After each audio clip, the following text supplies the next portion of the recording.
Hey everyone, ready to explore some really fascinating ideas about building a better future. I'm excited. I think you're going to like this one.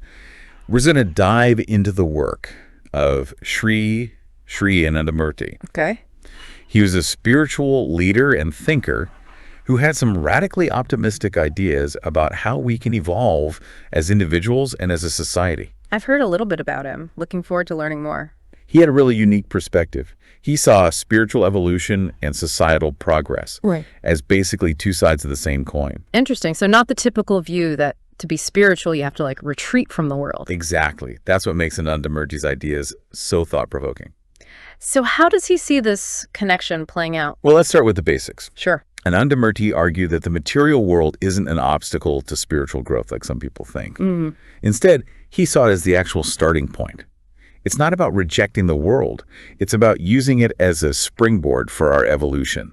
Wow. That's a huge shift in perspective. So instead of retreating to a mountaintop to meditate, we're talking about actively shaping our world. Yes, actively shaping our world in a way that supports our spiritual journey. Okay, I'm intrigued. I knew you would be. Yeah. But let's get specific. What does a society designed for spiritual growth look like in practice? Give us the blueprint. All right. Well, first we have to acknowledge the elephant in the room. Okay. Let's hear it. Anandamurti was realistic.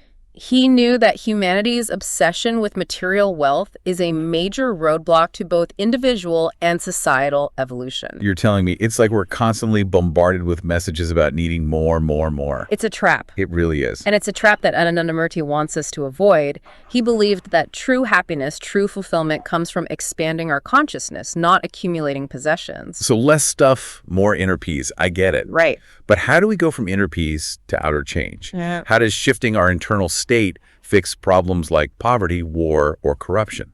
That's where things get really exciting. Okay, I'm all ears. Anandamurti argued that as we prioritize our own inner growth, qualities like greed, selfishness, and the desire to exploit others naturally start to fade away. That makes sense. The less we're driven by our own ego, the less likely we are to harm others or act unethically. Exactly. And as more and more individuals make this inner shift, we start to create a more cooperative, compassionate society. So it's like a ripple effect. Yeah. Inner transformation leading to a more just and sustainable world. Precisely. We shift from cutthroat competition to a focus on the common good, a world where we understand that we're all in this together. Okay, I like where this is going. But if we're talking about this kind of radical transformation, this shift towards a more evolved way of being, who's going to lead the charge? I mean, are we really expecting our current politicians to spearhead this kind of change? You raise a good point. And Anandamurti anticipated this question. He introduced the concept of the Sadvipra. Sadvipra, okay, you've definitely got my attention. Who are these folks and what makes them so special? Imagine leaders who are deeply spiritually evolved, individuals who dedicate their lives to serving the greater good. They're not motivated by power or wealth or fame. Their sole purpose is to guide society towards a more just and fulfilling future. So, in essence, genuinely selfless and wise leaders who make decisions based on what's truly best for all of humanity. That's the vision. It's a radical reimagining of what leadership can be, what it should be. It's definitely giving me some hope. It sounds like a beautiful but also very ambitious idea. And we'll dive more into the practical side of how to achieve this vision in our next segment. Can't wait. This is definitely food for thought. And what's really cool is this vision isn't about rejecting material progress or, living in austerity or anything. Yeah.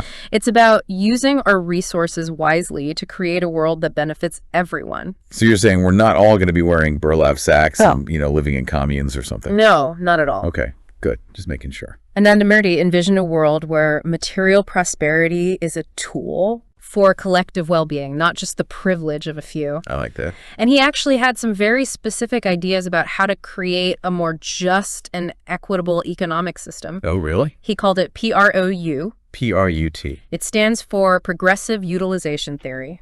Okay, that's a new one for me. What's so progressive about it? Well, imagine an economic system that prioritizes the maximum benefit of all people, not just maximizing private profit. Okay. That's the core of PROUT. So it's kind of like a new way of thinking about how our economy works. Exactly. It recognizes the importance of individual initiative and economic freedom, but it balances those with a really strong emphasis on social responsibility. Got it. And ensuring everyone has access to the basics like food, shelter, healthcare. So it's not about demonizing wealth or getting rid of competition altogether. Right. It's more about finding that balance, Yes. It's about finding that sweet spot where individual ambition and collective well-being work together, hand in hand. And how do we actually do that? How do we create that balance? Well, one of the key principles of PROU is decentralization. Okay. I've heard that term thrown around a lot lately. So instead of having a few huge corporations controlling everything, Yeah. Anandamurti envisioned a more distributed economic landscape with a focus on local community-based businesses. Now that's an idea I can really get behind. Yeah. More power to the people. Right. More economic opportunities at the grassroots level.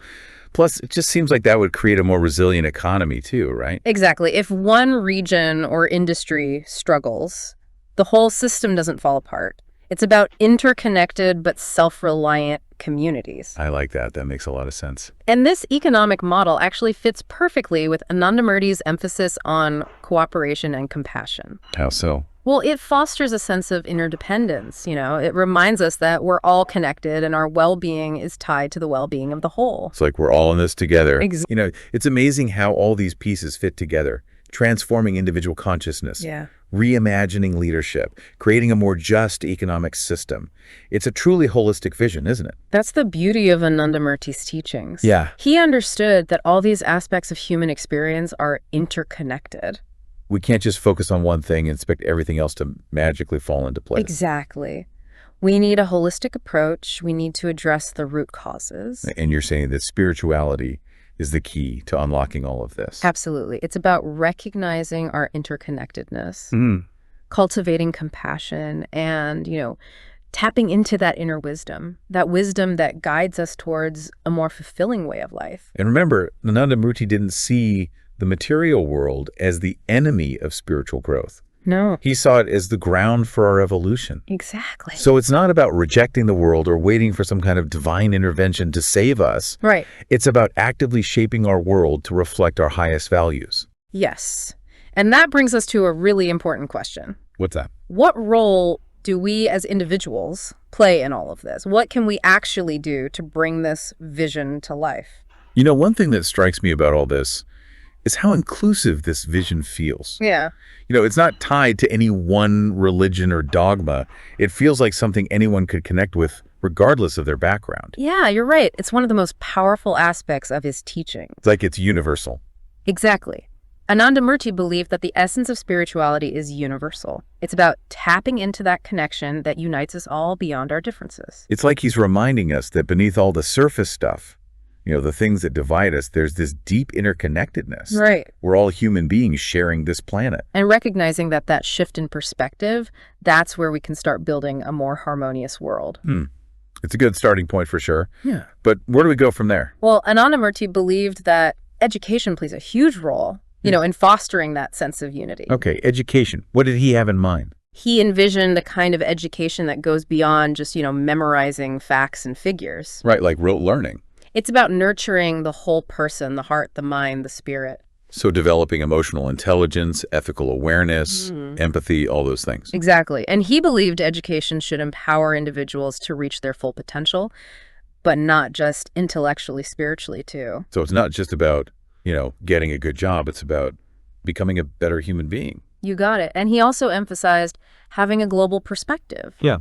Recognizing that we're all interconnected no matter where we live. So it's not just about learning about other cultures from a textbook. It's about really understanding our shared humanity, breaking down those barriers that separate us. That's what it's all about. Fostering, understanding, respect, cooperation across cultures. Yeah. Recognizing that our diversity is a strength, not a weakness. Wow, it feels like we've covered so much in this deep dive. We have. Transforming individual consciousness, reimagining leadership, restructuring our economic systems, and now rethinking education. It's a huge vision, but it's so inspiring. Yeah. It is. It really is. And it invites us to step into our potential as humans, to tap into our wisdom and compassion, and to create a world that reflects our best selves. This conversation has given me so much to think about.